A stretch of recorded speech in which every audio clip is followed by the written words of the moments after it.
I have a therapist. I started seeing her because of my anxiety due to school-related stuff. I think social media in my life is a net negative. Are we being role models with our relationship to our devices?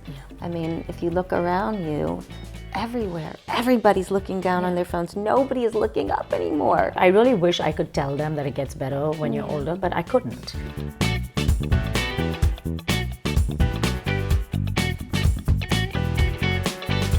What are the big stressors? What are the things that you worry about?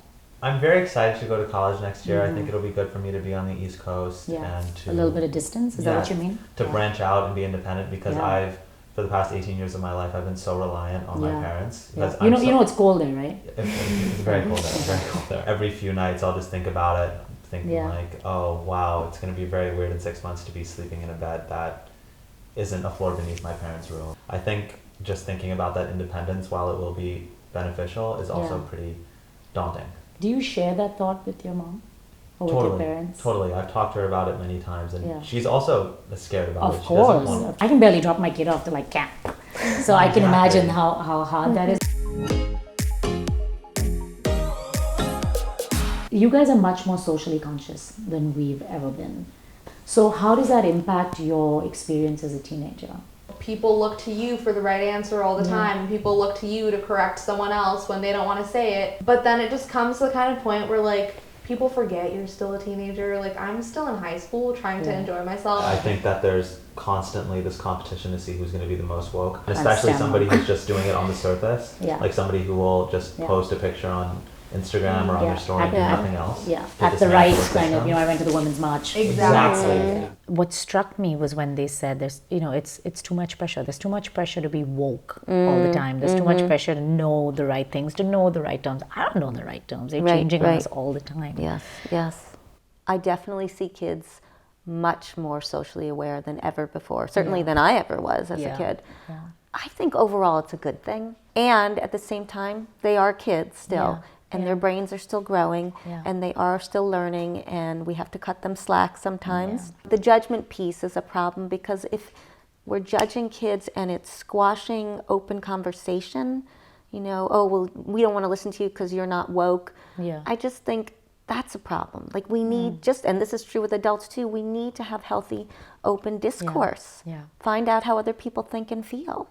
Have these conversations in person.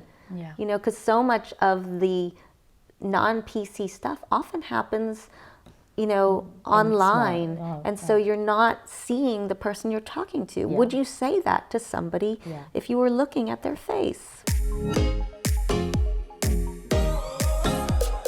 So let's talk about social media then.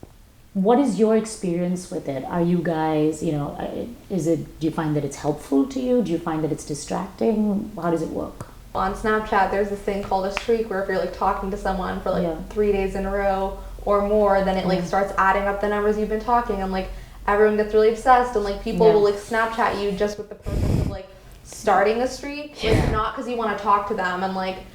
So what happens if you get a lot of streaks?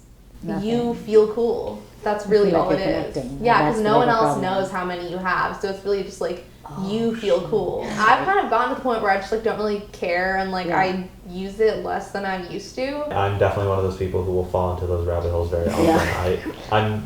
I use Instagram and Snapchat quite frequently, and I have a lot of streaks, and it's so fucking concerning. I'm just always on Snapchat, snapping my friends. There's an app for that, for your addiction to social media. It's so bad. I think it's really easy to judge when it comes to social media. Someone posts a bikini picture and everyone automatically jumps to, oh, like that was scandalous, and they'll judge them for it. But then others will be like, oh, no, it was a move of body confidence. Like yesterday I had to post for my boyfriend's birthday, and I felt so much pressure. I was like, oh no, everyone's going to judge our relationship and they don't even know anything. I think social media in my life is a net negative. I think judgment is one that across the board affects people, and the sooner you can get immune to it, the better. My biggest concern is that instead of children being face-to-face like you and I are right now, they are on their screens, their phones all the time. And so the experience that you and I take for granted of eye contact, noticing expressions, attunement, all that stuff, they don't have that at the level that we did. And so there is a way of hiding behind a screen that permits, first of all, unleashing of feelings and comments online that they would never say to somebody in person. Yeah. And it also means a decrease in just the experience of relating and what that does for our emotional capacities. We learn so much from that. Are we being role models with our relationship to our devices? Yeah. I mean, if you look around you, everywhere, everybody's looking down on their phones. Nobody is looking up anymore. I really wish I could tell them that it gets better when you're older, but I couldn't. Because judgment is something we all experience. Even I'm talking to grandmothers and in their 70s who are talking about how they get judged for not being grandmother enough. How do you manage just your general stress levels and all the pressure? As I said before, I tell my mom pretty much everything. I'm very close to her. But when I'm not talking to my mom, I'm with my friends, like Alysha and Jessica are two of my closest friends. I have a therapist. I started seeing her because of my anxiety due to school-related stuff. I mean, there's nothing that I say to her that I wouldn't want my parents to know, but there's something comforting about the fact that, like, I don't know, she's not living in my household watching it's me. an objective kind of. Exactly. Yeah. Well, I also think it's nice to kind of have someone to talk to that's not your friends all the time. Because sometimes, like, I don't know, I think we're all going through it. And, like, when I have friends who are just, like, putting their baggage on me constantly, sometimes when I hear that people are going through so much, I don't feel comfortable or feel good kind of, like, giving it back to them and, like, talking to them and, like, being like, oh, well, you put all this baggage on me, let me just throw more weight on you so you can have it back. Because of hormones, because of cognitive and emotional changes through adolescence, they go through a lot. And there is a lot of pressure. And so, one, to not be afraid to offer them a therapist.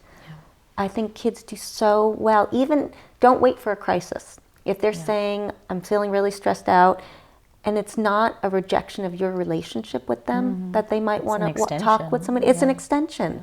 Having somebody to talk to who's not emotionally invested, I think makes a big difference. If you were to give advice to parents who are watching about how to start building immunity to things like judgment, to things like peer pressure, what would that look like? And just to say, I mean, I was very happy to watch these teenagers because they do sound very confident and secure in their being, and clearly something went very right in their So there you go, experience at parents. home. Congratulations. They did a good job.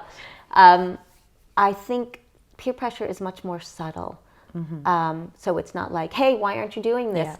Because a lot of what the peer pressure is, it's actually what I hear in my practice, and this is just not just with teenagers, but adults too.